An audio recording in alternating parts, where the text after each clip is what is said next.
मुख्यमंत्री डॉक्टर मोहन यादव ने राजधानी स्थित अपने निवास की गौशाला में परंपरागत रूप से गोवर्धन पूजा का आयोजन किया।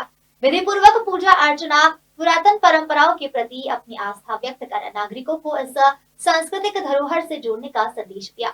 मध्य प्रदेश सरकार द्वारा संपूर्ण प्रदेश के विभिन्न स्थानों पर विशेष गोवर्धन पूजा कार्यक्रम आयोजित किए जा रहे हैं। राजधानी भोपाल के साथ साथ अन्य मंत्री एवं जनप्रतिनिधियों ने भी अपने अपने विधानसभा क्षेत्र में स्थानीय गौशालाओं में गोवर्धन पूजा की। कृष्ण भगवान की।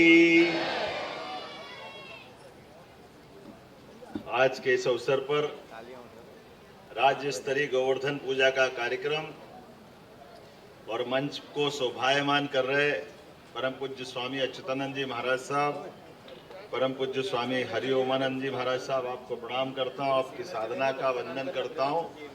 गोवंश के संरक्षण में जो आप काम कर रहे हो, पूरे प्रदेश में क्या देश में अद्वितीय जोरदार अभिनंदन करें हमारे संत वृंद का। आपके माध्यम से मैं उन सभी संतों को प्रणाम कर रहा हूं जो लगातार इस गोवंश की रक्षा के लिए, इस देश की संस्कृति के लिए अपने अपने स्तर पर अलग अलग प्रकार से काम कर रहे हैं। हर परिवार में, चाहे गायत्री परिवार हो, अलग अलग हमारे सभी सांस्कृतिक धार्मिक सभी संगठन अलग अलग प्रकार से हमारे लिए गोवर्धन पूजा ये केवल कर्मकांड नहीं, सच्चे अर्थों में ये हमारी संस्कृति से जोड़ करके, जिसके कारण से दुनिया में भारत की पहचान है। हमारे लिए ये सौभाग्य की बात है। त्योहारों में त्योहार, दीपावली का पर्व, और दीपावली के पर्व पे सच्चे अर्थों में किसानों की दिवाली तो गोवर्धन पूजा के साथ ही मनती है। वो आनंद आता है कि उसके बाद में बाकी सारे आनंद फीके पड़ जाए। हमारा धन गोधन, ये धन ऐसा धन है जिस धन के लिए देवता भी तरसते हैं। हमारे गोपाल बाकी सारे चीजों में प्रसन्न हो ना हो, वो तो अपने नाम के आगे, भगवान श्री कृष्ण ने गाय के साथ अपनी जिंदगी का जो महत्वपूर्ण समय गुजारा, ताउम्र उनको उस एहसास का, उस आत्मीयता का, उस आनंद का उनके रोम रोम से सदैव प्रकटीकरण होता है।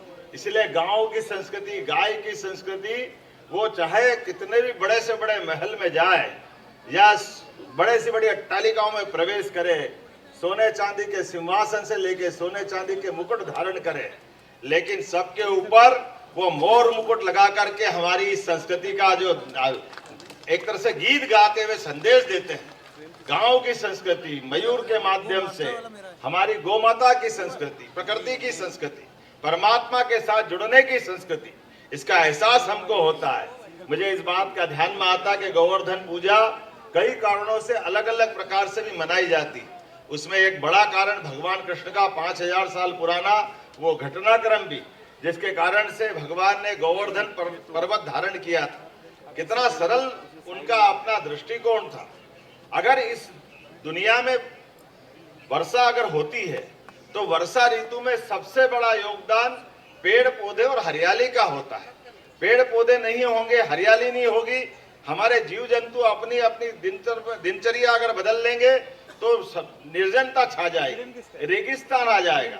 ऐसे में इंद्र के घमंड को भी ध्वस्त करते हुए गोवर्धन पर्वत धारण करके हरियाली की तरफ परमात्मा भगवान कृष्ण ने भी सबका ध्यान आकर्षित किया है। हम इस बात के लिए आनंद में डूबे हैं कि जब हमारे अपने परमात्मा ने, लेकिन वेदों के माध्यम से भी अगर हम ध्यान देंगे तो हमारे लिए गावों विश्व मात्र, मतलब हमारे जीवन में परमात्मा की दया से माँ के बाद माँ के समान लालन पालन करने का जिसने कोई स्थान पाया है इस चराचर जगत में, वो एकमात्र 33 करोड़ देवी देवताओं की जननी हमारी गौ माता है। हमें इस बात का गर्व है, जो समूची सृष्टि की जननी है। उसके कारण से हम जानते हैं कि हम अपने अपने जीवन के लालन पालन, और ये भी कैसा यथार्थ है, हमारे अगर कुछ देश छोड़ दो जहाँ भैंस होती है, बाकी 200 से ज्यादा देशों में कौन सा ऐसा देश है जहाँ दूध उत्पादन के लिए गौमाता नहीं है। इसलिए मैंने जो कहा है, जो वेद वाक्य वो ध्रुव वाक्य, सत्य वाक्य के गाय माता के बिना इस मानवता की कल्पना करना भी मुश्किल है। गाय माता का स्वरूप अलग अलग हो सकता है, वो अपने इस रूप को, जिस रूप में जैसे वातावरण में रहती वैसे धारण कर लेती, लेकिन ये बात गारंटी से कह सकते हैं गोमाता भले ही अमेरिका में हो, इंग्लैंड में हो, कहीं भी हो, लेकिन हमारी देसी नस्ल की जो गोमाता है भारत और भारत के आसपास के देशों के अंदर है, वो सबसे श्रेष्ठ है। इस बात की गारंटी पक्की, इसमें कोई अंतर नहीं हो सकता।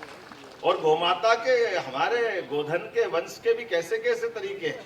अगर दूध अच्छा लेना हो तो साहिवाल और गिर माता आपके यहाँ दूध का भंडार भर देती, और नाजुक ऐसी कि दूध से भरे आंचल में कोई जमीन पे बैठने में छोटा सा कंकर भी लग जाए तो उसके उस कंकर से भी उसकी दूध में थन में छेद हो जाता।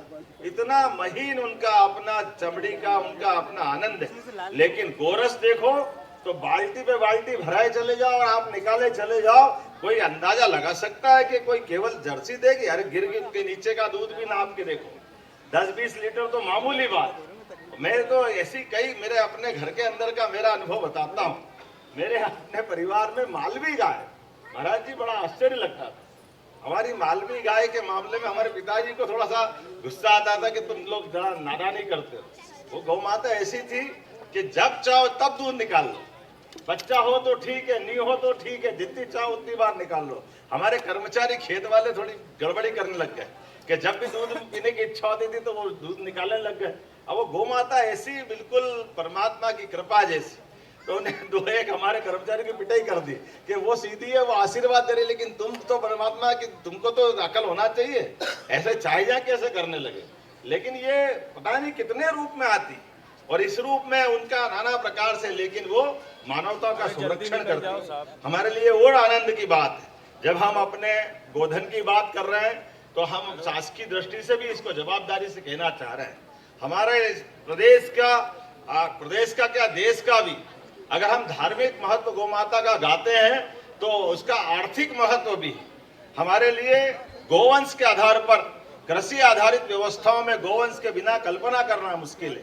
गरीब से गरीब आदमी के भी खेती बाड़ी और अपने कामकाज के लिए, और अगर खेती नहीं है और 2-4-5 गोवंश उसके पास है तो बहुत सरलता से उसकी जिंदगी निकलती है। और गोवंश के माध्यम से आज गोवर्धन पूजा का आयोजन पूरे प्रदेश में एक साथ हो रहा है। हमारे अपने देश में, प्रदेश में कृषि प्रधान देश और कृषि प्रधान मध्य प्रदेश, ऐसे में कृषि की आय के साथ साथ पशुपालन करते हुए दूध उत्पादन भी बढ़ावा देने के लिए सरकार इसको एक आंदोलन के रूप में ले रही है।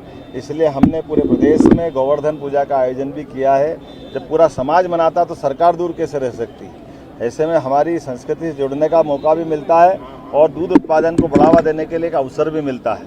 मेरी अपनी ओर से गोवर्धन पूजा के इस अवसर पर पूरे प्रदेश के सभी पशुपालकों को बधाई, समस्त प्रदेशवासियों को बधाई। भगवान कृष्ण ने भी 5000 साल पहले अपने नाम के साथ गोपाल गाय को पाल करके ही लगाकर आनंद उठाया था। वो मुरलीधर भी अगर है तो मुरली की तान सुनने के लिए पशु पक्षी के साथ साथ गौमाता भी वहाँ उपस्थित रहती थी।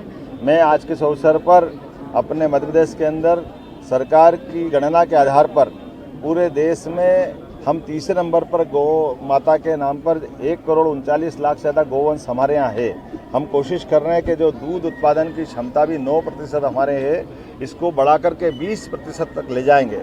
नेशनल डेयरी डेवलपमेंट बोर्ड के माध्यम से हमारे सभी पशुपालकों की दूध उत्पादन क्षमता भी बढ़ाएंगे और सरकार बोनस देकर दूध उत्पादन को भी बढ़ावा देने में तत्पर है। मैं उम्मीद कर रहा हूँ कि आने वाले समय में हमारे नगरीय निकाय, स्थानीय निकाय और अलग अलग प्रकार की गौशालाओं के माध्यम से जो बूढ़े, अपाहिज, लावारिस, निराश्रित ऐसा गोवंश है, उस गोवंश के लिए सरकार गौशालाएं चलाएगी और गौशालाओं में उनको रखा जाएगा। और जो दूध उत्पादन के क्षेत्र में आना चाहता है, विभिन्न प्रकार के अनुदान दे करके सभी प्रकार की योजनाओं का लाभ दिलाकर प्रत्येक किसान परिवार की दूध उत्पादन में भूमिका बढ़ाते हुए उसको लाभांश देने का भी हमने निर्णय किया है। मेरी अपनी ओर से इस पूरे आयोजन की बधाई। भोपाल से उमेश यादव की रिपोर्ट।